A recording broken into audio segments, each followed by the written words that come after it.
Hello friends, అందరూ ఎలా ఉన్నారండి? వెల్కమ్ టు చాణక్యాస్ నీతి. డబ్బు సంపాదించడం మాత్రమే లక్ష్యం కాదని చాణక్యుడు నొక్కి మరీ చెప్పాడు. నిర్వహణ, సరైన దారిలో ఉపయోగం కూడా ముఖ్యమైనవి అని తెలిపాడు. డబ్బును తెలివిగా ఉపయోగించిన వారి వద్దే సంపద ఉంటుంది అనైతే చెప్పడం జరిగింది. మరి ఈరోజు ఇవాల్టి వీడియోలో ఈ తప్పులు చేస్తే ఎంత డబ్బు సంపాదించినా వేస్ట్ అని మన చాణక్యులు వారు చెప్పడం జరిగింది. మరి ఆ తప్పులేంటి అన్నది మనం ఈరోజు ఈ వీడియోలో తెలుసుకుందాం. మన ఛానల్ ఎవరైనా స్టార్టింగ్ చూస్తున్నట్లయితే సబ్స్క్రైబ్ చేసుకోవడం మర్చిపోవద్దండి. అలాగే డబ్బు మీ జీవితంలో ఒక భాగం మాత్రమే, డబ్బే జీవితం కాదని, తలపొగరు పెంచుకోకూడదని చాణక్యుడు చెప్పాడు. డబ్బు గురించి కొన్ని విషయాలను వివరించాడు. మీ వద్ద ఉన్న ధనం, సంపద దేవత అయిన మహాలక్ష్మి అనుగ్రహం. మహాలక్ష్మి అనుగ్రహాన్ని పొందాలనే గౌరవం, వినయంతో కూడిన నైతిక జీవితాన్ని గడపడం తప్పనిసరి అని ఆయన బోధించారు. ఒక్కసారి సంపద వస్తే అహంకారానికి లొంగకూడదని చాణక్యుడు హెచ్చరించాడు. ఈ విషయాన్ని ఏనుగు మతిమరుపుతో పోల్చాడు. ఎందుకు అంటే ఏనుగు అది ఒక్కసారి తొక్కిన కష్టమైన దారులను కూడా మరిచిపోతుంది. అర్థమైంది కదండి? మన కష్టాల జ్ఞాపకాలను గుర్తుపెట్టుకొని సంపద ఎంత వచ్చినా కూడా సరిగా ప్రవర్తించాలి. గుర్తుంచుకోండి, అహంకారం మనల్ని లక్ష్మీదేవి అనుగ్రహానికి దూరంగా ఉంచుతుంది. పోగు చేసిన సంపదను నాశనం చేసేస్తుంది.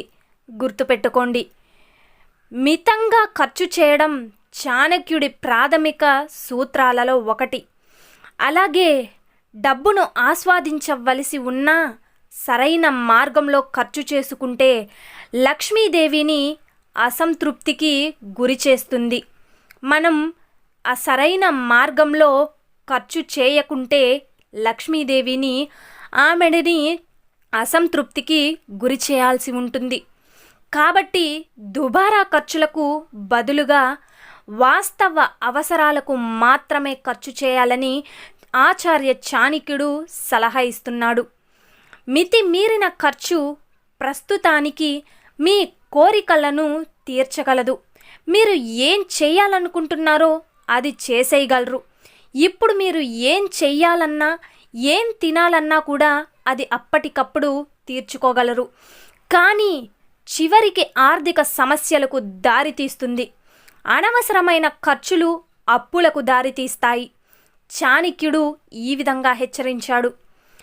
అత్యాశ అనేది సంపదను, సంతృప్తిని నాశనం చేసే గొయ్యి అని చాణక్యుడు నొక్కి మరీ చెప్పాడు. తీరని కోరికలతో నడిచే వ్యక్తులు తమ సంపాదనను పెద్ద పెద్ద కోరికల మీద వృధా చేసుకుంటూ ఉంటారు. నిరంతరం ఖర్చు చేయడం వారి ఆర్థిక స్థితిని బలహీనపరుస్తుంది. వారి అసంతృప్త భావన వారి ఆర్థిక పునాదులను బలహీనపరుస్తుంది. వారిని పేదరికంలో బంధించేస్తుంది. దురాశకు లొంగిపోవడం వల్ల లక్ష్మీదేవి అనుగ్రహం కూడా లేకుండా పోయి మీరు సమాజంలో చాలా ఇబ్బందులు ఎదుర్కోవాల్సి వస్తుంది అని చెప్పాడు.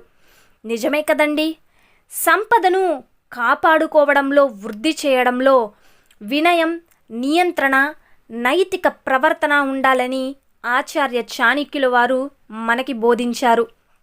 ఆయన సూత్రాలను అనుసరించే వాళ్ళు ప్రయోజనాలను పొందడమే కాకుండా ఆధ్యాత్మిక, మానసిక శ్రేయస్సును కూడా పొందుతారు.